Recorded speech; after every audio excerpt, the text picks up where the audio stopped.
గలతీయులకు రాసిన పత్రిక మొదటి అధ్యాయం 3వ వచనం నుంచి 10వ వచనం వరకు ఎవరైనా దయచేసి చదివి వినిపించాలి. తండ్రి అయిన దేవుని ప్రభువైన సమాధానమును కలుగును గాక. మన తండ్రి అయిన దేవుని చిత్త ప్రకారము క్రీస్తు మనలను ప్రస్తుతపు దుష్ట కాలములో నుండి విమోచింపవలెనని మన పాపముల నిమిత్తము తన్ను తాను అప్పగించుకొనెను. దేవునికి యుగ యుగములకు మహిమ కలుగును గాక. ఆమేన్.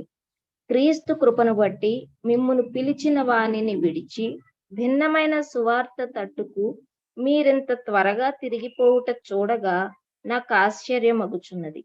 అది మరి ఒక సువార్త కాదు గాని క్రీస్తు సువార్తను చెరుపగోరి మిమ్మును కలువరపరచువారు కొందరున్నారు. మేము మీకు ప్రకటించిన సువార్త గాక మరి ఒక సువార్తను మేమైనను పరలోకము నుండి వచ్చిన ఒక దూత అయినను మీకు ప్రకటించిన ఎడల అతడు శాపగ్రస్తుడవును గాక. మేమిది వరకు చెప్పిన ప్రకారం ఇప్పుడును మరలా చెప్పుచున్నాము. మీరు అంగీకరించిన సువార్త గాక మరి ఒకటి ఎవడైనను మీకు ప్రకటించిన ఎడల వాడు శాపగ్రస్తుడవును గాక. ఇప్పుడు నేను మనుష్యుల దయను సంపాదించుకొన జూచుచున్నానా, దేవుని దయను సంపాదించుకొన జూచుచున్నానా? నేను మనుష్యులను సంతోషపెట్టగోర్చున్నానా? నేను ఇప్పటికీ మనుషులను సంతోషపెట్టువాడనైతే క్రీస్తు దాసుడను కాకయే పోవుదును. Thank you so much sister. ప్రార్థన చేసుకుందాం. ప్రేమ కలిగిన మా పరలోకపు తండ్రి, మీ ఘనమైన అతి పరిశుద్ధమైన నామానికి వందనాలు ప్రభువా.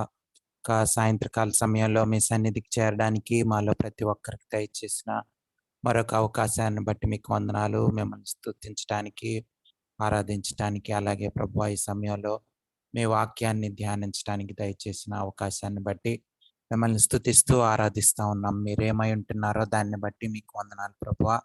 మీ యొక్క గొప్పతనాన్ని బట్టి, ఔన్నత్యాన్ని బట్టి, సార్వభౌమాధికారాన్ని బట్టి, మీ ప్రేమను బట్టి, వాత్సల్యతను బట్టి, విశ్వాస్యతను బట్టి ప్రభువా నాయన మిమ్మల్ని స్తుతిస్తూ ఆరాధిస్తూ కనపరుస్తూ ఉన్నాం. మాతో మాట్లాడుతూ గద్దిస్తూ పోషిస్తున్నందుకు, మీ వాక్యం ద్వారా మమ్మల్ని ప్రభు అనేక సార్లు దర్శిస్తున్నందుకు, మమ్మల్ని బలపరుస్తున్నందుకు ప్రభు నాయన మిమ్మల్ని స్తుతిస్తూ ఆరాధిస్తూ ఉన్నాం. ప్రభు మీపై ఆధారపడడానికి కావలసిన జ్ఞానం, విశ్వాసం ప్రభు ఈ సమయంలో ఇంకా అధికం అవడానికి సహాయం దయచేయమని ప్రాధేయపడతా ఉన్నాం. ప్రభు నాయన యొక్క గలతీయులకు రాసిన పత్రిక ప్రభు ధ్యానం చేయడానికి దయచేస్తున్న ఈ సమయాలను బట్టి మిమ్మల్ని స్తుతిస్తున్నాం. ప్రభు మీకు వందనాలు, స్తోత్రాలు. ప్రభు మీరే మాట్లాడమని, పరిశుద్ధ ఆత్మదేవ మీ స్వరం వినడానికి, లోబడ్డానికి సహాయం దయచేయమని, ప్రభు మీ చిత్తంలో ఉంటున్న వారు ప్రభు జాయిన్ అవడానికి సహాయం దయచేయమని, అంధకార శక్తిని లయపరచమని, ఘనత మహిమ ప్రభావాలు మీకు ఆరోపిస్తూ మహిమ పొందుకోమని యేసు ప్రభు వారి అతి పరిశుద్ధమైన నామంలో ప్రార్థన అడిగి వేడుకుంటున్నాం తండ్రి.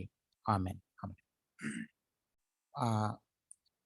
ఇంగ్లాండ్ దేశానికి చెందినటువంటి ఒక దైవ సేవకుడు ఒక ఆయన ఉన్నారు. ఆయన పేరు హెన్రీ మూర్ హౌస్ అని ఆయన పేరు. అయితే ఆయన చాలాసార్లు అమెరికా దేశానికి వచ్చి సువార్తని ప్రకటించేవాడు. ఎక్కువ అమెరికా దేశానికి వస్తూ ఉండేవాడు. అయితే ఒకసారి ఆయన వచ్చి, ఇవి చాలా పాతగా రోజుల్లో జరిగినటువంటి సంఘటనలు, ఇంతగా డెవలప్ అయినటువంటి రోజులు కావు, పాత రోజులు చెప్తున్నాను. అయితే అప్పుడు ఆయన కాలినడకనే చాలా ప్రాంతాలు తిరిగేవాడు అమెరికాలో.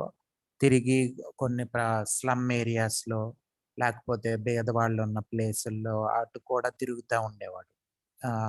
దేవుని చిత్త ప్రకారం ఆయన దేవుని సువార్తను ప్రకటించడానికి అలా నడుస్తూ ఉంటే ఒకరోజు ఒక చిన్న అబ్బాయి పాలు, ఒక కొట్లోని పాలు తీసుకొని వెళ్తా ఉన్నాడు. ఆ రోజుల్లో అంటే ఇలాంటి పాల ప్యాకెట్లు కాదు, కానీ ఒక జగ్గు లాంటిదో లేకపోతే ఏదైనా వీళ్ళ ఇంటి నుంచి తీసుకెళ్ళి ఆ పాలు తెచ్చుకునేవాళ్ళు కదా, అలాగా ఆ పాలు ఎందులో పెట్టుకొని ఇంటికి వెళ్తా ఉన్నాడు. అయితే కాలుకి ఏదో తట్టుకొని పడిపోయాడు. పాలన్నీ కింద పడిపోయినాయి. ఏడుస్తా ఉన్నాడు. ఈయన చూసాడు అని చెప్పి దగ్గరికి వెళ్ళి ఆ అబ్బాయిని లేపాడు. చూస్తే ఏమీ దెబ్బలు తగలలేదు, కానీ బాగా ఏడుస్తున్నాడు. ఎందుకు ఏడుస్తున్నావు అంటే, ఈ పాలు పోయాయి, మా మదర్ నన్ను బాగా తిడుతది అని చెప్పి దాని గురించి ఏడుస్తున్నాడు. ఆహ్, అయితే ఆయనేం చేశాడంటే పద ఏ ఏడవకని చెప్పి ఆ అబ్బాయిని తీసుకెళ్ళి మళ్ళీ కొత్తగా ఆహ్, దాంట్లో పాలు నింపి ఇంటికి మీ ఇల్లెక్కడంటే ఇక్కడ చూపిచ్చాడు. దగ్గరలోనే ఉంది. వాళ్ళ ఇంటికి తీసుకెళ్ళి ఇప్పుడు మీ మదర్ తిడతదా నిన్ను అని ఆ అబ్బాయిని అడిగాడు. అడిగితే నవ్వుకుంటా ఇంక తిట్టదని చాలా మంచిగా నవ్వుతూ, నవ్వుతూ చెప్పాడు. సో, యేసు ప్రభువారు మన ఎడల చూపించిన కృప అన్నది ఎలా అంటే మనం ఏమీ చేయకుండా మనం పాపంలో మనం పడిపోయి మనం ఏడుస్తా ఉంటున్నప్పుడు, లేకపోతే మనకు తెలియని పరిస్థితుల్లో మనం ఉంటున్నప్పుడు, దేవుడు మనల్ని బట్టి యేసు ప్రభువాన్ని ఈ లోకానికి పంపించి అలా సో, మన పాపాల్ని క్షమించి మన నిమిత్తం ఆయన ప్రాణాలను అర్పించి, మనం ఏమీ చేయకుండానే మన పట్ల ఆయన చూపించినటువంటి ప్రేమ. అది ఆయనకు మన ఎడల చూపించినటువంటి కృప. మనకు ఉచితంగా దయచేసినటువంటి రక్షణ. అది మనం దాని విలువ మనం తెలుసుకొని, అంటే మనం దానికి కట్టుబడి ఉండాలి. దేవుని కృపకి కట్టుబడి ఉండాల్సిన అవసరం ఉంది. ఎందుకంటే సైతాన్ అక్కడే మన జీవితాల్లో లేకపోతే ఈ లోకం ద్వారా, మన బలహీనతల ద్వారా మనల్ని మన మీద అటాక్ చేసి కృప నుంచి మనం దూరం అయిపోవడానికి అంటే దేవుని మీద ఆధారపడే ఒక జీవితం నుంచి వేరు చేయడం. కృప నుంచి వేరు చేయడం అంటే దేవుని మీద ఆధారపడి ఈ లోకానికి, శరీరానికి, పాపానికి లోనవ్వకుండా బ్రతికే ఒక జీవితం వైపు నడిపించబడకుండా, అటువంటి జీవితం నుంచి మనకు తెలియకుండానే మన బలహీనతల ద్వారా, లేకపోతే లోకం ద్వారా, శరీరం ఆకర్షణల ద్వారా, వాటి ద్వారా మనల్ని ఆ కృప నుంచి తప్పించేస్తాడు. అంటే దేవుని మీద ఆధారపడకుండా చేసేస్తాడు. ఇది తప్పుడు బోధల్లో తప్పుడు బోధైనా ముఖ్యంగా దీని మీద అటాక్ జరుగుతది. దీని మీదే ప్రభావం చూపుతది. మనం ఈ జ్ఞానం తెలుసుకోవాలని పరిశుద్ధాత్మ దేవుడు ఈ యొక్క పత్రికలు పౌలు భక్తుల ద్వారా ఆ సంఘాల్లో ఉన్న సమస్యల్ని చూపిస్తూ రాశారు. ఇప్పుడు ఈ కాలంలో కూడా మనకి ఈ పత్రికలు, ఈ ఉత్తరాలు చాలా అవసరం. ఎందుకంటే ఈ రోజుల్లో కృప మీద బ్రతకడం అన్నది చాలా మటుకు తెలీదు.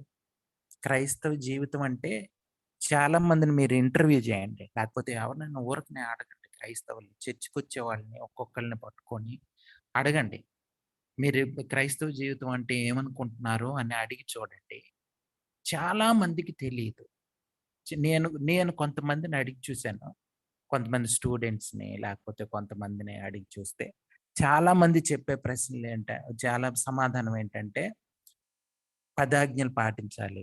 లేపోతే నీతిగా, నిజాయితీగా బ్రతకాలి. యేసు ప్రభువారు చెప్పినట్లు బ్రతకాలి. లేపోతే ఇవి పాటించాలి. రెగ్యులర్‌గా చర్చికెళ్ళాలి. రోజు బైబిల్ చదువుకోవాలి. ఇలాగా బ బ లేకపోతే ఇలాంటివన్నీ పదవంతివ్వాలి. లేకపోతే సినిమాలు చూడకూడదు. లేకపోతే ఇలాంటి రూల్స్ అన్నీ చెప్తారు. కానీ నిజమైన క్రైస్తవ జీవితం ఏంటి అసలు బ అన్నది చాలా మందికి తెలీదు. చాలా మందికి తెలీక మనం గడిచిన వారం కూడా ఆలోచించుకున్నాం. ఆ ఉచ్చులో బిగుసుకుపోతారు. సో, ఇటువంటి రూల్స్ పెడతారు కదా! ఆ రూల్స్ పాటించాలి. ఈ రూల్స్ పాటించాలని కొన్ని రూల్స్ పెట్టుకుంటారు. ఎవరి రూల్స్ వాళ్ళయి. అంటే ఎవరికి తోచిన రూల్స్ వాళ్ళు పెట్టుకొని అంటే బైబిల్ గ్రంథం నుంచే అనిపిస్తది. లేకపోతే పెదాజ్ఞలు ఇవన్నీ బైబిల్‌లోనే ఉన్నాయి కదా! అనిపిస్తది. వీటిని పెట్టుకొని అవి పాటించాలి, పాటించాలి అని ప్రయత్నం జరుగుతా ఉంటది. ఫెయిల్ అవుతా ఉంటారు. మళ్ళీ ప్రయత్నిస్తుంటారు. మళ్ళీ ఫెయిల్ అయిపోతా ఉంటారు. మళ్ళీ పడిపోతుంటారు. మళ్ళీ లెగుస్తుంటారు. పడిపోతుంటారు. లెగుస్తుంటారు. ఇది కాదు దేవుడు మనకిచ్చిన కృప ఏంటంటే, ఇక మీదట పడిపోకుండా అటువంటి కృప మనకిచ్చాడు. కానీ చాలా మందికి తెలియట్లేదు. చాలా మందికి తెలియక ప్రతి అంటే పాపంలో పడిపోతూ, లెగుస్తూ, పడిపోతూ, లెగుస్తూ పాత నిబంధన కాలంలో ఎటువంటి జీవితం అయితే జీవించేవాళ్ళో అనేక మంది, ఇప్పుడు కూడా అదే జీవితం జీవిస్తున్నారు.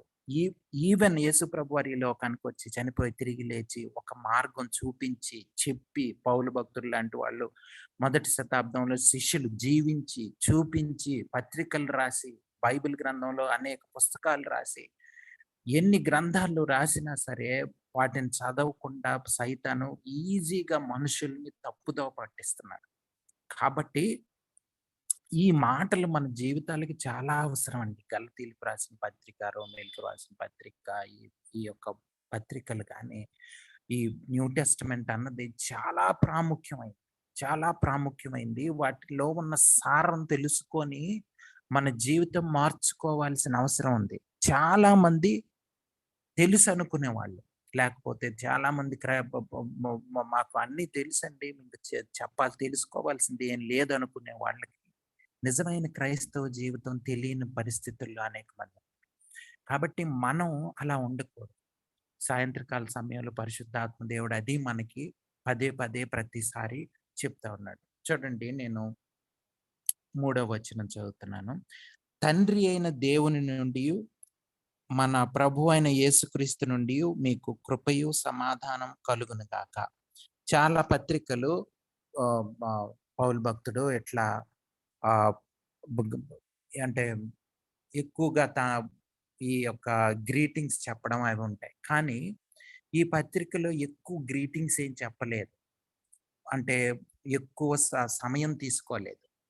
వెంటనే కాంటెక్స్ట్ లోకి వెళ్ళిపోయినట్టు 5వ వచనం నుంచి ఆయన వెళ్ళిపోయినట్లు గమనిస్తాం. ఉత్తరంలోకి సందర్భంలోకి వెళ్ళిపోయినట్టు. ముందు మీరు ఇలాంటి మంచి పనులు చేస్తున్నారు, లేకపోతే మీ సంఘం గురించి నేను మీ సంఘాలు గలతీ ప్రాంతాల్లో ఉన్న సంఘాలు మంచిగా ఉంటున్నాయి, లేకపోతే మీరు ఇలాంటి వాళ్ళు అలాంటి వాళ్ళని కొన్ని పత్రికల్లో ఆ సంఘాల గురించి పౌలు భక్తుడు రాస్తున్నట్టు రోమిలకు రాసిన పత్రికలో కూడా చూస్తే వాళ్ళ గురించి కొన్ని పాజిటివ్ పాయింట్స్ కూడా రాశారు అక్కడ. కానీ ఇక్కడ చూస్తే వాళ్ళ గురించి ఏమీ మంచి మాటలు అన్నవి ఎక్కువేం చెప్పట్లేదు ఆయన. ఒకవేళ ఉండొచ్చు, లేకపోయి ఉండొచ్చు, ఏదైనా ఉండొచ్చు. కానీ ఆయన ఎందుకు అంత ఈ తొందరగా ఉన్నాడంటే ఎంత త్వరగా బయటపడితే అంత మంచిది. చూడండి, చాలాసార్లు ఎవరైనా ఇప్పుడు ఫర్ ఎగ్జాంపుల్ సెప్టెంబర్ 11 రోజు యొక్క 11వ తారీఖు రోజు టవర్స్ పడిపోయినాయి కదా. అమెరికా దేశంలో ట్విన్ టవర్స్ పడిపోయినాయి. విమానాలతో కూల్చేశారు బిన్ లాడెన్ అని ఆయన. సో అవి చాలా ఎత్తైనవి, అసలు ఎంత మంచి బిల్డింగ్స్. అలాంటివి సడన్ గా ఒకసారి కూలిపోయేసరికి ప్రపంచం అంతా షాక్ లోకి వెళ్ళిపోయింది. సో ఊహించుకుందాం, ఆ టవర్స్ పడిపోయే ముందు రోజు కానీ అక్కడ ఎవరైనా దేవుని సేవకుడు వాళ్ళ మధ్య వాళ్ళందరిని పిలిచి దేవుని వాక్యం చెప్పమని వాళ్ళే పిలిచారనుకోండి ఒక దేవుని సేవకుడిని. అక్కడ చాలా మంది ఇంకా మిగతా వాళ్ళని కూడా పిలిచారు.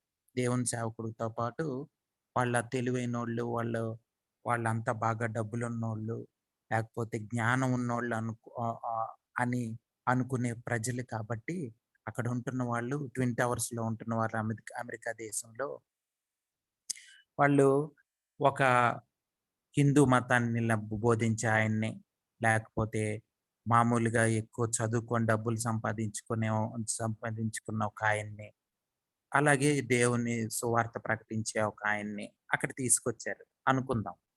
తీసుకొస్తే ఒక ఆయన నిల్చున్నాడు, ఆయన కాషాయ వస్త్రాలు ధరించాడు, నిల్చొని మాట్లాడుతూ ఉన్నాడు అనుకుందాం. అని చూస్తే భారతదేశం నుంచి వచ్చిన ఆయనలాగా ఉన్నాడు. కాషాయ వస్త్రాలు ధరించి మంచి అంటే చాలా ఆ డ్రెస్సింగే, ఆ బట్టలే ఆకర్షణీయంగా ఉన్నాయి వాళ్ళకి, అమెరికా వాళ్ళకి. అటువంటి బట్టలు ధరించి చాలా నీట్‌గా మనిషి కనిపిస్తున్నాడు. చాలా ఆకర్షణీయంగా మనిషి కనిపిస్తున్నాడు.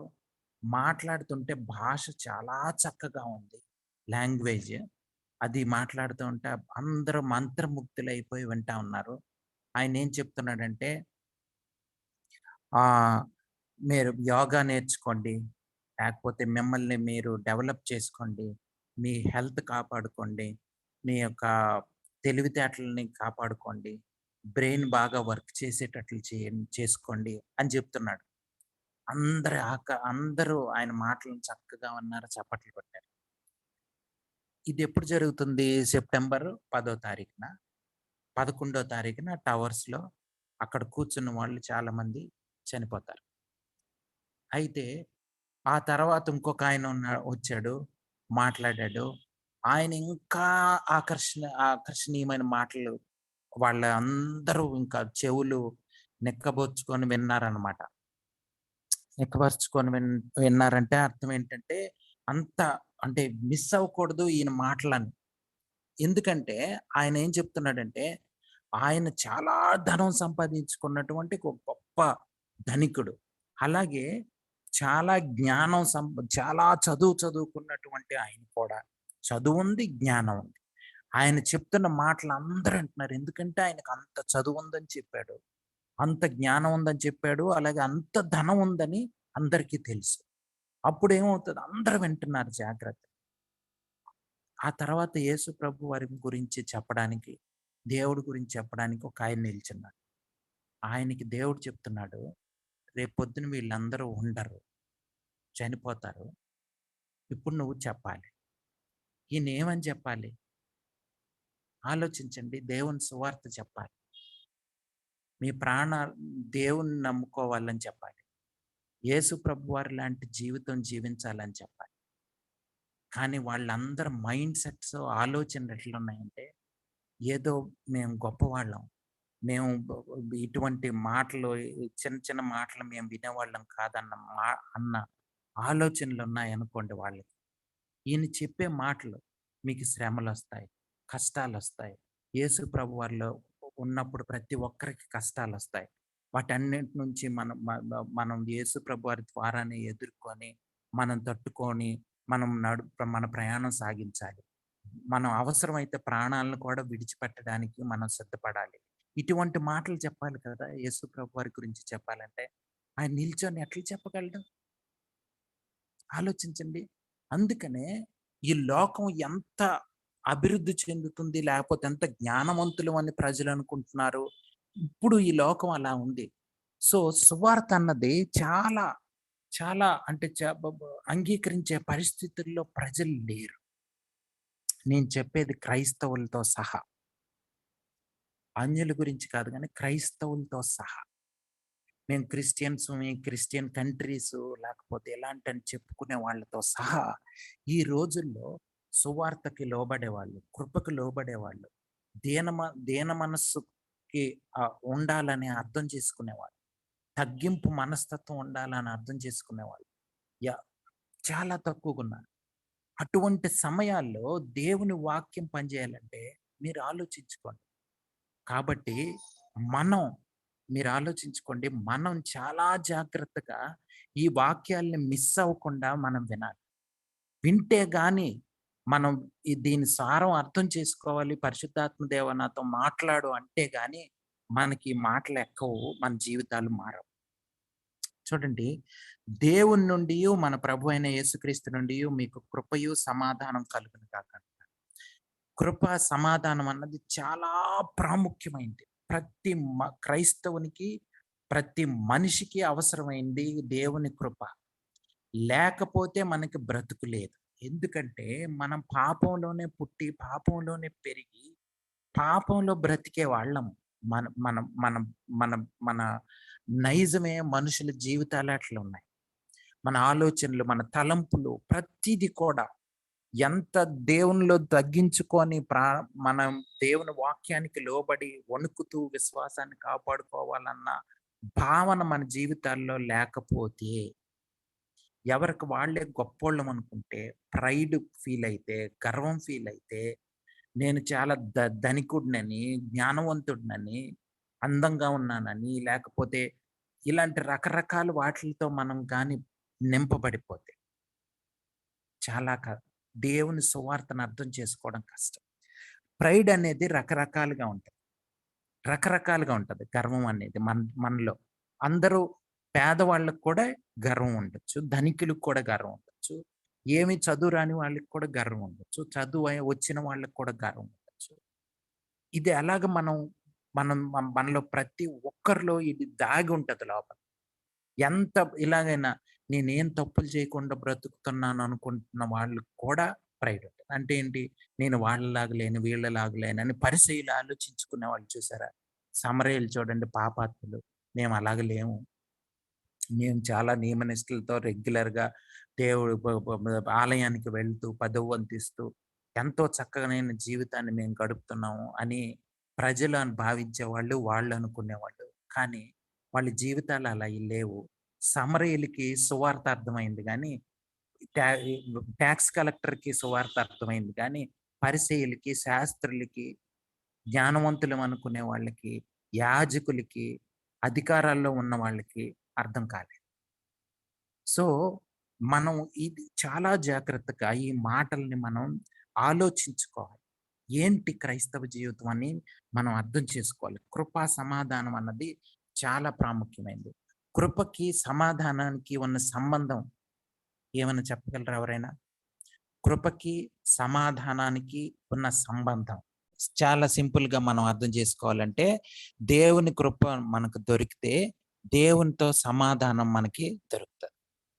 అంటే దేవునితో సమాధానం ఉంటే, మన జీవితంలో అది సమాధానం అన్న ఏలుబడి ఉంటది. దేవునితో సమాధానం లేకపోవడం వల్లే ఈ రోజుల్లో ఎవ్వరి జీవితాల్లో, కుటుంబాల్లో, సంఘాల్లో సమాధానం లేకపోవడానికి గల కారణం ఏంటి తెలుసా? ఎవరికీ దేవుని కృప అవసరం లేదు. ఎవరికి వాళ్ళే నేను చదువుకుంటాను, డబ్బులు సంపాదించుకుంటాను అన్న ఆలోచనలో ఉండడం వల్ల నాకెందుకు కృప? అవసరం లేదు. నాకేమన్నా అవసరం ఉందా? దేవుని అవసరం ఉందా? అవసరం లేదు. దేవుని అవసరం ఉంది. దేనికి? నాకు ఉద్యోగం రావాలని, డబ్బులు కావాలని అడగడానికి దేవుని అవసరం. వాటికి నేను ప్రయత్నం చేస్తా ఉంటాను. నువ్వు సాయం చేయి అని అడుగుతాం. సో, క్రైస్తవ ఇలాంటి ఇలాంటి ఆలోచన తీరులో ఉంటే కృప దొరకదు. కృప దొరకదు. ఇలాగే పాపంలో పడిపోతూ లేస్తూ, పడిపోతూ లేస్తూ, పడిపోతూ లేస్తూ దేవుని కృప అందుకనే పౌలు భక్తుడు ఎక్కువగా ఈ మాట ప్రతి పత్రికలోను మనకి ఎక్కడో ఒక దగ్గర కనిపిస్తా ఉంటుంది. ఆయన కృప, సమాధానం మీకు దొరకాలి, మీకు దొరకాలి. అది నా ప్రార్థన అని. ఆయన ఆశీర్వాదం, ఆయన దీవించే విధానం, ఆయన ప్రార్థన, ఆయన కోరిక, ఆయన దీవెన ఇవన్నీ కూడా ఎందుకు అంటే పరిశుద్ధాత్మ దేవుని ప్రేరేపణతో తప్ప ఇటువంటి మాటలు వచ్చే అవకాశం లేదు మనిషికి. వేరే వాళ్ళు ఎట్లా పోతే నాకెందుకు అనుకుంటారు మామూలుగా మనుషులు కదా! కానీ అలా కాదు. క్రైస్తవ జీవితం అనేది దేవుని కృప యొక్క అవసరతని ప్రజలకు తెలియజేయాలన్నది మన భారం. దేవుని మీద ఆధారపడే జీవితం ఒకటుంది. అదే నిజమైన జీవితం, అదే నిజమైన మార్గం అని అర్థం చేసుకోవాలి.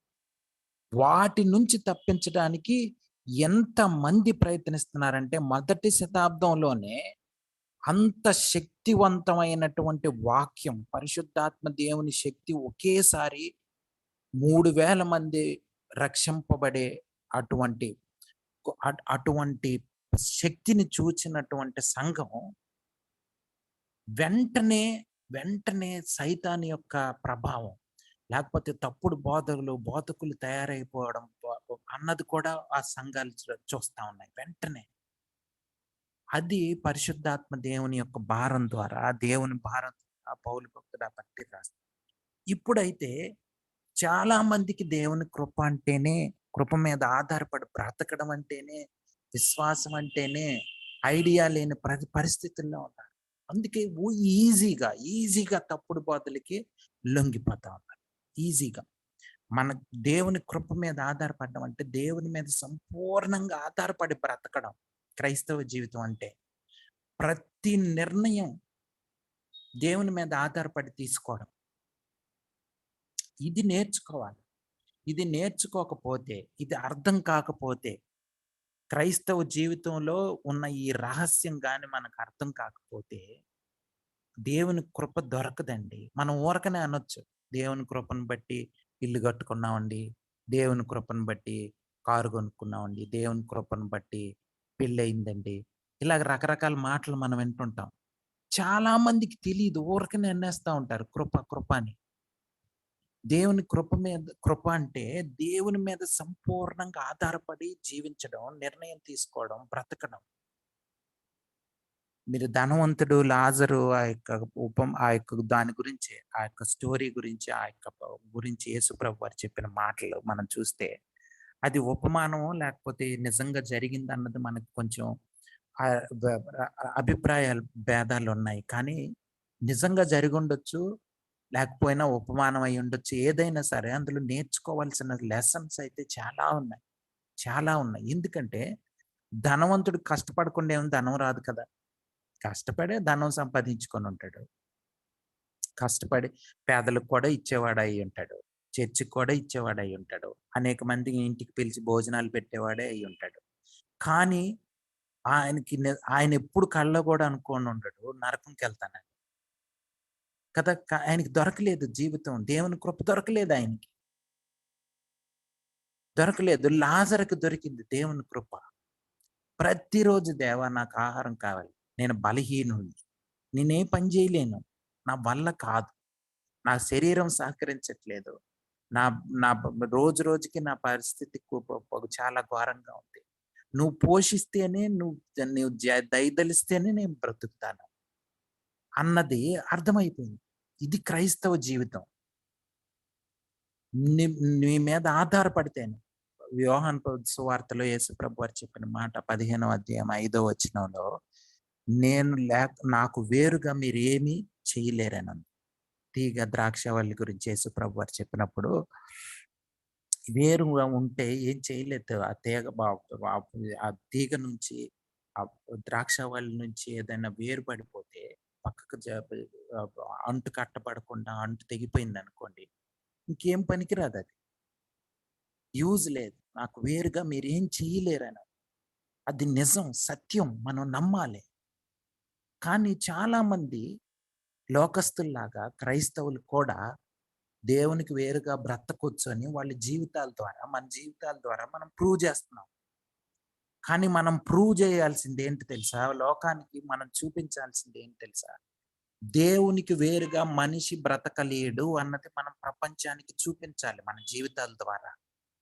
యేసుప్రభు వారి జీవితం ద్వారా, యేసుప్రభు వారి మీద ఆధారపడడం ద్వారా, ఆయన స్వరం వినడం ద్వారా ప్రపంచానికి తెలియజేయాల్సిన అవసరం.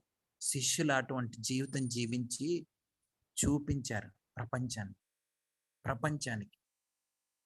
సో, చూడండి, అందుకనే దేవుని కృప మనకు అవసరం. అది ఎలాగంటే పౌలు భక్తుడుకి ఆయనకేదో శరీర బలహీనత ఉంటే, ఆయన ఆయన ఏదో ప్రాబ్లమ్ ఉంది ఆయనకి. జబ్బో ఏదో ఉంది, మనకు తెలీదది. ఉన్నప్పుడు దేవా నన్ను ఇందులో నుంచి విడిపించని ప్రార్థన చేశాడు. ఈ యొక్క సమస్య నుంచి నన్ను విడిపించమని, తీసివేయమని ప్రార్థన చేశాడు చాలా సార్లు. కానీ ఆయనకొచ్చిన సమాధానం ఏంటి తెలుసా? నా కృప నీకు చాలు అన్నాడు. అదేంటంటే దేవుని కృప అంటే, ఒక పడవ నీటిలో వెళ్తా ఉందనుకోండి. సముద్రంలో గాని, లేకపోతే నదిలో గాని పడవ వెళ్తా ఉందనుకోండి. ఏదో అడ్డొచ్చి ఆగిపోయింది. ముందుకెళ్ళే పరిస్థితుల్లో లేదు. అప్పుడు ఆ పడవలో ఉన్న వాళ్ళు ప్రార్థన చేస్తున్నారు అనుకుందాం. అది తీసేయండి, ఆటంకం తీసేయండి అని. అప్పుడు దేవుడిచ్చే సమాధానం ఏంటంటే, నా కృప మీకు చాలని. అంటే అప్పుడు దేవుడు ఏం చేస్తాడంటే, ఆ నీటి మట్టాన్నే పెంచేస్తాడు. ఆ నీటి మట్టాన్ని పెంచేస్తే ఇంకా ఆ అడ్డంకి మనల్ని ఏం చేస్తది? దాన్ని తీసివేయట్లేదు దేవుడు. పౌలు భక్తుని జీవితంలో ముల్లేం తీసేయలేదు. కానీ కృప మీద ఆధారపడమనే జ్ఞానం, అటువంటి ఆలోచన ఇచ్చాడు. ఎప్పుడైతే కృప మీద ఆధారపడితే ఇది నా జీవితంలో నాకసలు దీని ప్రభావమే నాకు లేకుండా చేసేస్తుంది కృప అని పౌలు భక్తునికి అర్థమైంది. అంటే పాపపు ప్రభావం, లేకపోతే ఈ లోక ప్రభావం, శరీరానుసారమైన శరీరం యొక్క ప్రభావం మన మీద లేకుండా చేసేసేదే కృప. పైకెత్తేస్తది. చూడండి, పాపం మనల్ని ఏం చేస్తుందంటే పాప నియమం అని మనం రోమీలకు రాసిన పత్రికలో చదువుకున్నాం. పాప నియమం అంటే ఏంటి? లా ఆఫ్ సిన్ అన్నది పాప నియమం. అదొక లా. మనం చూస్తాం చూసారా? కొన్ని లాస్ మనం చిన్నప్పుడు చదువుకొని ఉంటాం. ఎ ఆహ్, ప్రతి ప ప చర్యకి ప్రతిచర్య ఉంటది. ఇటువంటి భూమికి ఆకర్షణ శక్తి ఉంటది. ఇటువంటి మనం నియమాలు మనం చదువుకొని ఉంటాం. తెలుగు మీడియంలో అయితే నియమాలు అని ఉంటాయి. ఇంగ్లీష్‌లో అయితే లాస్ అని ఉంటాయి. సో, ఆ లాస్ ఇప్పుడు లా ఆఫ్ గ్రావిటీ అని ఉందనుకోండి. భూమి ఆకర్షణ శక్తి కదా! అది ఏ వస్తువు పైకి ఇసిరేసినా కింద పడతా ఉంటదండి. కింద పడిపోతుంటది. ఏదైనా చెట్టు మీద నుంచి ఏదైనా పండు బలహీన పరిస్థితుల్లో ఉంటే కింద పడిపోతుందంతే. చెట్టుని ఎవరైనా చెట్టు మీదకి రాయేసి కొడితే ఆ పండు కింద పడిపోతది కానీ పైకెళ్ళదు. అంటే భూమికి ఆకర్షణ శక్తి ఉంది. అది నేచురల్ లా. మనం కూడా మనిషి పాపంలో పడిపోవడం అన్నది సహజం. ప్రతి ఒక్కళ్ళు పాపంలో పడిపోవడం అన్నది సహజం. ఎందుకంటే మనం పాపాత్ములం. మనం పాపం చేసిన దాన్ని బట్టి మనం పాపాత్ములం అవ్వలేదు. పాపాత్ములం కాబట్టే మనం పాపాలు చేస్తాం. మన స్వభావమే, మన బుద్ధే పాపపు బుద్ధి, పాపపు స్వభావం మనకుంది. దాని నుంచి కాపాడాలంటే కేవలం కృప ద్వారానే అవుతది. సో, పాపం ఎలా భయంకరంగా ఆకర్ లా ఒక భూమి ఆకర్షణ శక్తిలాగా మన జీవితాల్లో పనిచేస్తా ఉంటే, కృప ఏ విధంగా పనిచేస్తదంటే, ఇప్పుడు విమానం చూడండి, అది కూడా ఒక నియమం మీద పైకి పైకెగురుతా ఉంటది. లా ఆఫ్ థర్మోడైనమిక్స్ అంటారు. ఆ లా ఆఫ్ థర్మోడైనమిక్స్ ప్రకారం లేకపోతే లా దాని ప్రకారం పైకి ఎగురుతుంటది. పైకి ఎగిరిపోతా ఉంటది. సో, ఆహ్, ఆ నియమాన్ని ఆధారం చేసుకొని భూమి ఆకర్షణ శక్తి పనిచేయకుండా విమానం పైకెక్కిపోతుంది. దానికి భూమి ఆకర్షణ శక్తి ప్రభావం దాని మీద ఏమి పడట్లేదు. అది కృప. పాపం యొక్క ప్రభావం గాని, పాపం యొక్క ఇది లోకం గాని, శరీరం యొక్క ఈ ఆకర్షణలు గాని మన మీద ప్రభావం చూపించకుండా చేసేదే దేవుని కృప. అది ఎలా చేస్తది? ప్రతి నిత్యం మనం సిలువను ఎత్తుకొని వెంబడించుతా ఉంటే, అంటే మనల్ని మనం మరణానికి అప్పగించుకొని, మనం మనం చనిపోయామని అర్థం చేసుకొని, మన జీవితం యేసు ప్రభువారిలో, మన జీవం యేసు ప్రభువారిలో దాగి ఉందని అర్థం చేసుకొని, కొలసీలకు రాసిన పత్రికలో ఉన్న మాటలు, రోమీలకు రాసిన పత్రికలో 6వ అధ్యాయంలో ఉన్న మాటలు, మనం గుర్తు చేసుకొని, నిజమైన జీవితం మరణంలో పునరుద్ధాన శక్తి, ఆ జీవం మరణంలో ఉందని అర్థం చేసుకోవాలి. జీవం ఎక్కడుందంటే మరణంలో ఉంది. ఆ కృప ఎక్కడ దొరుకుతుందంటే, మనం మరణించినప్పుడు కృప మన జీవితానికి మెండుగా దొరుకుతాం. అందుకనే గోధుమ గింజ పడిపోయి చనిపోతే గాని తిరిగి అది దానిలో నుంచి జీవం బయటికి రాదన్నది మనకు యేసు ప్రభువారు చెప్పిన మాట. ఆ విత్తనంలో నుంచి మొక్క రావాలనుకోండి, అది భూమిలో పడి చనిపోవాలి. మనం కూడా పాపానికి, శరీరానికి చనిపోయామని అర్థం చేసుకుంటూ, ప్రతిరోజు గుర్తు చేసుకుంటూ, మనం దేవుని కృప కావాలి నాకు, దేవుని కృప లేకపోతే నేను బ్రతకలేను, పాపంలో పడిపోతానన్న పాపం స్వభావం అని అర్థం చేసుకొని, దేవుని కృపలో నిలిచి ఉండాలి. దే పరిశుద్ధాత్మ దేవుని చేత నింపబడుతూ ఉండాలి. ఇది క్రైస్తవ జీవితం. అందుకనే ప్రతి ఒక్కళ్ళకి కృప కావాలి. సమాధానం దొరుకుతది. అప్పుడు మనకి సమాధానం. దేవునితో ఎప్పుడైతే మనకు సమాధానం దొరుకుతుందో, దేవుడు ఎప్పుడైతే మన జీవితాన్ని యేసుప్రభు వారి ద్వారా మనలకి అంగీకార యోగ్యంగా మనల్ని చూస్తున్నాడో, అప్పుడు మనకి దేవుని నుండి సమాధానం దొరుకుతుంది. ఈ లోకంలో కూడా మనందరికీ, మన కుటుంబాలకి, వ్యక్తిగత జీవితానికి సమాధానం దొరుకుతది. కుటుంబంలో కూడా దేవునితో సమాధానంతో ఉంటే, కృప మీద ఆధారపడి దేవునితో సమాధానంగా ఉంటే, కుటుంబం చాలా క్షేమంగా దేవుని కృపలో నడిపించబడతా ఉంటది. ఏ ఎంత గొప్ప జీవితం క్రైస్తవ జీవితం అన్నది చూడండి. అందుకనే పౌలు భక్తుడు దేవుని కృప మీకు కావాలి. యేసుప్రభు వారి కృప కావాలి. తండ్రి ప్రేమ మీకు దొరకాలి. పరిశుద్ధాత్మ దేవుని యొక్క సహవాసం మీకు దొరకాలి అని ప్రతి పత్రికలోను ఎందుకు రాస్తా ఉన్నారంటే, క్రైస్తవ జీవితానికి మూలం అక్కడుంది. మూలం అక్కడుంది. సో, దీని నుంచి వేరు చేయడానికి సైతాను ప్రయత్నిస్తున్నాడు. దానికోసం ఈ పత్రికలన్నీ రాశాడు. అందుకనే ఈ మాట ఉంది ఇక్కడ. కృప సమాధానం మీకు దొరకాలని ఆయన కోరుకుంటున్నాడు. ఆయన ప్రార్థన. మనం కూడా ప్రార్థన చేసుకోవాలి. సాయంత్రకాల సమయంలో మన కుటుంబాలకి కృప దొరకాలి. మనకి కృప దొరకాలి. దేవుని సమాధానం దొరకాలని ప్రార్థన చేసుకోవాలి. మన సంఘాలు దేవుని కృప మీద ఆధారపడాలి. ఏ మనుషుల ఆలోచనల మీద, మనుషుల తలంపుల మీద మన సంఘం కట్టబడకూడదు. మన కుటుంబం కట్టబడకూడదు. మన వ్యక్తిగత జీవితం కూడా మన సొంత ఆలోచనల మీద కట్టబడకూడదు అని ప్రార్థన చేసుకోవాలి. దేవా, నాకు ఆ జీవితం దొరకాల. ఏం మార్చుకోమంటే అది మార్చుకుంటాను అని ప్రార్థన చేసుకోవాలి. అప్పుడు మనకి కృప దొరుకుతుంది. 4వ వచనం చదువుతున్నాను చూడండి. మన తండ్రి అయిన దేవుని చిత్త ప్రకారము క్రీస్తు మనలను ప్రస్తుతపు దుష్ట కాలములో నుండి విమోచింపవలనని మన పాపముల నిమిత్తము తన్ను తాను అప్పగించుకొని. చూడండి, దుష్టకాలం, దుష్ట యుగం, ఇది చాలా భయంకరమైన కాలం. యేసు ప్రభు వారి లోకానికి వచ్చినప్పటి నుంచి, పరిశుద్ధాత్మ దేవుడి లోకానికి వచ్చినప్పటి నుంచి చివరి దినాలు, చివరి కాలం స్టార్ట్ అయిపోయింది. ఆయన కృప దొరుకుతున్న అప్పటి నుంచి చివరి దినాలు స్టార్ట్ అయిపోయింది. ఇప్పుడు మనం చాలా దేవుని రాకడికి సమీపంగా ఉంటున్నాం. మనందరం కూడా చివరి దినాల్లోనే ఉన్నాం. బైబిల్ ప్రకారం మనందరం కూడా చివరి దినాల్లో ఉన్నాం. ఇది చాలా భయంకరమైన దుష్ట కాలం. ఎందుకంటే మనుషులు చాలా ఈజీగా బలహీన పరిస్థితుల్లోకి వెళ్ళిపోతూ, దేవునికి దూరం అయిపోతూ, దేవుని కృపను ఈజీగా వదులుకుంటూ ఉంటున్న కాలంలో మనం ఉన్నాం. ఎవరికి దేవుడు గాని కృప గాని అవసరం లేదు. అటువంటి దుష్ట కాలంలో ఉన్నాం. దాని నుండి విడిపించడానికి యేసుప్రభు వారు వచ్చారు. ఇది ముఖ్యం. నువ్వు ఏ బట్టలు వేసుకుంటున్నావు, ఏం తిండి తింటున్నావు, ఏ చర్చికి వెళ్తున్నావు, ఎలాగ రోజు ఎలాంటి ఏ వాక్యం చదువుకుంటున్నావు, లేకపోతే ఇవన్నీ సెకండరీ. ముఖ్యం ఏంటంటే యేసు ప్రభు వారి నుంచి మనకు దొరకాల్సింది విడుదల.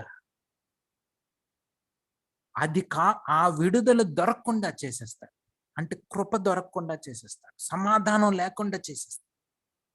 చాలా మంది ఈ రోజుల్లో మానసిక వ్యాధులతోనే బాధపడుతున్న వాళ్ళు క్రైస్తవులు, క్రైస్తవేతరులు అనేక మంది ఉన్నారు. అనేక మంది. సమాధానం లేదు. డిప్రెషన్ అన్నది చాలా కామన్ అయిపోయింది. అమెరికా దేశంలో అయితే చాలా రోజుల క్రితం జరిగినటువంటి సర్వేస్ లోనే 5 to 10% చిన్నపిల్లలు యాంటీ డిప్రెసెంట్ పిల్స్ వాడుతున్నారు. అంటే ఈ మానసిక వ్యాధుల నుంచి బాధపడుతున్న చిన్నపిల్లలు ఉన్నారు. చూసారా మీరు? పెద్దవాళ్ళు ఇంకా ఎక్కువ మంది ఉన్నారు. 20% దాకా ఉన్నారు. వీళ్ళు 20%, ఈ 5% చూసే 10% అని నేను చెప్పినవి ఏంటి తెలుసా? ఓన్లీ క్లినికల్ గా లెక్కలే. మందులు వాడకుండా డిప్రెషన్ లో ఉంటున్న వాళ్ళు ఎంతమంది ఉన్నారో తెలియదు మనకి. సైతాన్ ఏం చేస్తున్నాడంటే ఉచ్చుల్లో బిగించేస్తున్నాడు మనుషుల్ని. నిజమైన సువార్త తెలియక, కృప మీద ఆధారపడాలన్న విషయం తెలియకుండా చేసేసి, భయంకరంగా బంధించేసి, ఎవరికి దేవుడు దొరకకుండా, కృప దొరకకుండా చేసేస్తున్నాడు. దానికి తప్పుడు బోధకులు, తప్పుడు బోధలు చేసే సంఘాలు, తప్పుడు బోధలు చెప్పేవాళ్ళు, మనుషులు, వాళ్ళ సంఘాల్లో ఉంటున్న వాళ్ళు, ఆకర్షింపబడిపోయిన వాళ్ళు, వీళ్ళందరూ కూడా అటువంటి ఈ దుష్ట కాలానికి సహకరిస్తున్నారు. ఈ అవగాహన రావాలి ముందు మనకి. ఈ కాలం అసలు దుష్టకాలం అని ఏమనిపించట్లేదండి.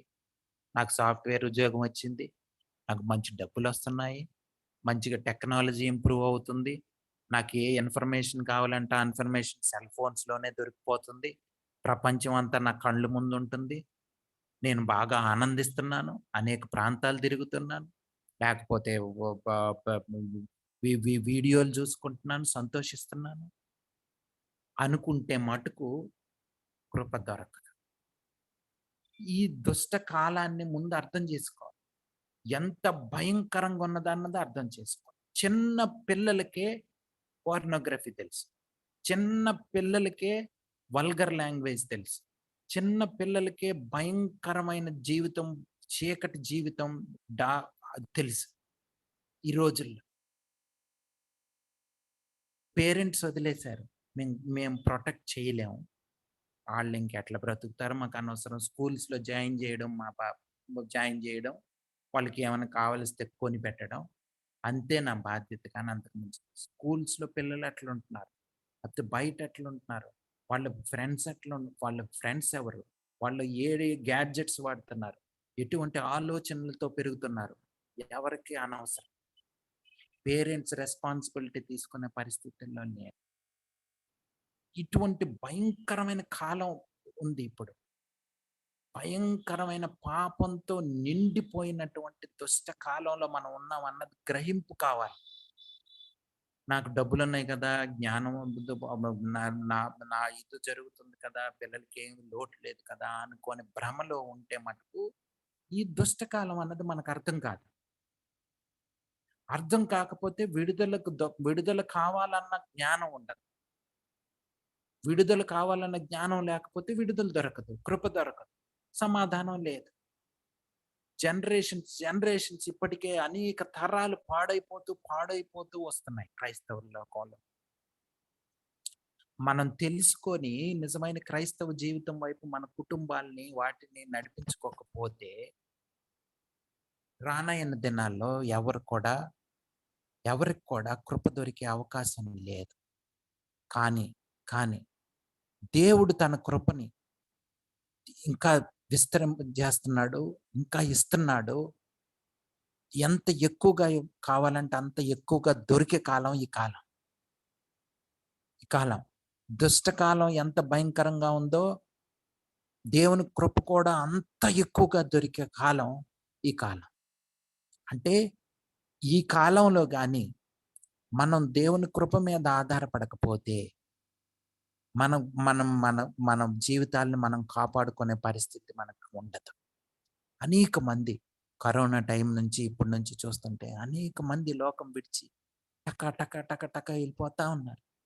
కరోనా వచ్చిన తర్వాత కరోనా టైంలో చాలా మంది చనిపోయారని మనం అనుకుంటున్నాం. ఇప్పుడు కూడా తెలియకుండా అంటే లెక్క పెట్టట్లేదు ఎవరు. కరోనా టైంలో వరకు లెక్కలు పెట్టేవాళ్ళు. కానీ ఇప్పుడు లెక్కలు పెట్టట్లేదు. చాలా మంది పిట్టలు రాలిపోయినట్టు రాలిపోతున్నారు. హార్ట్ అటాక్స్ వచ్చి రకరకాల వ్యాక్సినేషన్ ఎఫెక్ట్స్ వల్ల రకరకాలుగా ఇంతకు ముందు గుండె ఆగిపోతే కొంత టైం వచ్చి ఇచ్చేది. ఎవరైనా ఆ గుండె మీద కొంచెం నొక్కి ఏమన్నా ఇలాంటివి చేస్తే కొంచెం నొక్కి అట్లా చేస్తే వాళ్ళు రివైవ్ అయ్యేది. హార్ట్ రివైవ్ అయ్యేది. కానీ ఇప్పుడు ఆ పరిస్థితి లేదు. టైమే ఇవ్వట్లేదు. వితిన్ 1-2 మినిట్స్‌లో మనకి మనిషి దక్కట్లేదు. అలాగ లోకంలో టక్ మని ఎప్పుడు ఎవరు లోకాన్ని విడిచి వెళ్ళిపోతారన్నది తెలీదు. కాబట్టి మనం దేవుని కృప మీద ఆధారపడాల్సిన అవసరం ఉందండి. అవసరం ఉంది. దుష్ట కాలం నుంచి విమోచింపబడాలన్న జ్ఞానం మనకుండాలా. లేకపోతే మనకు దొరకదు కృప. 5వ వచనం చదువుతున్నాను చూడండి. దేవునికి యుగములకు మహిమ కలుగును గాక. ఆమేన్. దేవునికి మహిమ కలగాలి. మన జీవితం యొక్క లక్ష్యం ఏంటి తెలుసా? మనల్ని యేసు ప్రభువారు మన తండ్రి ఎందుకు మనల్ని సృష్టించాడో తెలుసా? దేవుణ్ణి మహింపరచడానికి. అదే చెప్తున్నాడు పౌలు భక్తుడికి. మీ జీవితాలు, మీ సంఘాలు దేవుని మహిమ కోసం పనిచేయాలా అని చెప్పి. దేవునికే మహిమ చెందాలి. సైతానికి కాదు, లోకానికి కాదు, మనుషులకు కాదు, ఈ లోకంలో ఉన్నటువంటి వాటికి కాదు. దేవునికి మహిమ వెళ్ళాలి అని అర్థం చేసుకోండి ప్రజలారా, గలతీ సంఘాలారా అని చెప్తా ఉన్నాడు. మనం కూడా దేవునికి మహిమ వెళ్ళే వాడి జీవితాలు మనం జీవించాలని ఈ రాత్రికాల సమయంలో మనం తీర్మానించుకోవాలి. ఎవరైనా ప్రేరేపించబడిన వాళ్ళు ప్రార్థన చేస్తే ముగించు. పరిశుద్ధ జీవం గల తండ్రి యేసయ్యా, నీకు వందనాలు, స్తోత్రాలు చెల్లించుకుంటూ ప్రభు మరి ఈ దినం మరి గలతీ పత్రికలో మొదటి అధ్యాయం ప్రభా మరి 3-4 వచనాలు మేము చూసుకుని ఉన్నాం తండ్రి. అవును ప్రభా, నీ కృప లేకపోతే మేము ఈ లోకంలో జీవించలేం తండ్రి. అయ్యా నీ కృప వల్ల మేము రక్షించబడి ఉన్నాం, అది దేవుని వరం అంటున్నాడు పౌలు గారు. అవును తండ్రి, నాయన మా యొక్క జ్ఞానాన్ని బట్టి కానీ, మా యొక్క అయా నాయన స్థితిని బట్టి కానీ, బలాన్ని బట్టి కానీ తండ్రి, దేని బట్టి మేము ఈ లోకము బ్రతకం, ఎందుకంటే దుష్ట కాలంలో మేము ఉంటున్నామని దేవాన నాయన. మరి దుష్ట సంబంధమైన లోకంలో ఉంటున్నాం ప్రభు. ఎక్కడ చూసినా పాపం పాపం పాపం పరిపక్వానికి వచ్చేస్తున్న దినాల్లో మేము ఉంటున్నాం తండ్రి నాయన. మరి ఇటువంటి పరిస్థితుల్లో మమ్మల్ని మేము అయ్యా నీ యందు నిలబెట్టుకోవాలంటే తండ్రి, అయ్యా నీ యందు నిలబడి ఉండాలంటే నీ దగ్గర నుంచి మాకు కృప అవసరమై ఉంటుంది ప్రభా. దేవాలనైనా మాకు సహాయం చేయమని అడుగుతున్నాం తండ్రి. పరిశుద్ధాత్మ దేవ కృప చూపించండి తండ్రి. అవును పడుతుండే లేచే జీవితం ప్రభా తండ్రి నాయన. నువ్వు సహిస్తూనే ఉంటున్నావు తండ్రి. నీకు స్తోత్రాలు ప్రభా నాయన. ఈ దుష్ట నాయన కాలం నుంచి తండ్రి నాయన, ఈ దుష్ట లోకం నుంచి ప్రభా మీరు మా కొరకు వచ్చిన నాయన బలి అయిన దేవాన్ని స్తోత్రాలు విడిపించటానికి తండ్రి. ఈ దుష్ట కాలం నుంచి మమ్మల్ని విడిపించటానికి ప్రభా తండ్రి నాయన, నీవు శిలువధారి మా కొరకు తండ్రి బలి అయిన దేవాన్ని అది ఎప్పుడు మేము జ్ఞాపకం చేసుకోవటానికి సహాయం చేయండి యేసయ్య తండ్రి. అని చిత్తానికి లోబడిన వాడవ ఈ లోకానికి వచ్చి ఉన్నావు తండ్రి. నీ కృప చేత పరిశుద్ధ రక్తము తండ్రి మా కొరకు నాయన చిలిపించి ఉంటున్నావు ప్రభా. దేవానికి వందనాలు తండ్రి. దేవ మరి ఈ యొక్క మాటలు మేము పట్టుకుని ప్రభా ప్రతి నిత్యము తండ్రి, ప్రతిరోజు నాయన నిమిషం దేవాన నాయన నీ యందు నిలబడటానికి తండ్రి, నీకు సమీపంగా జీవించడానికి తండ్రి, మెట్టుకు మెట్టు నా నాయన మా విశ్వాస జీవితం ఎక్కి రావటానికి కృప చూపించమని అడుగుతున్నాం తండ్రి. దేవా సహాయం చేయకండి. అతి సరళమైన భాషలో తండ్రి సాధారణంగా మాట్లాడిన మాటలు పరిశుద్ధాత్మ ద్వారా నాయన ఈ మాటలు పట్టుకోవటానికి సహాయం చేతండి. జూమ్ లో ఉన్న బిడ్డలు జ్ఞాపకం చేసుకోమని అంటున్నాం తండ్రి. దేవా విని విడిచిపెట్టడం కాకుండా ప్రభా విని తండ్రి నాయన దాన్ని అభ్యాసం చేసుకోవటానికి సహాయం చేతాను. పౌలు గారి యొక్క పత్రికలు నిజంగా ఈ దినం వరకు నాయన బ్రతికిస్తుంటున్నాయి, మాట్లాడుతుంటున్నాయి తండ్రి. నీకు స్తోత్ర నాయన. నేను ఈ కుమారుడు రవిని ఉపయోగించుకుని తండ్రి మా యొక్క చిన్న మందకు కొరకు తండ్రి నాయన ఒక సాధనంగా వాడుకుంటున్న రీతిని బట్టి స్తోత్రాలు. తనకు రావాల్సిన ప్రతి ఆశీర్వాదన దీవెన కుటుంబానికి దయచేయమని జూములో వచ్చిన ప్రతి బిడ్డ బట్టి స్తోత్రాలు చేయించుకుని కొద్ది ప్రార్థన యేసయ్య నామములో అడిగి వేడుకుంటున్నాం తండ్రి. ఆమేన్.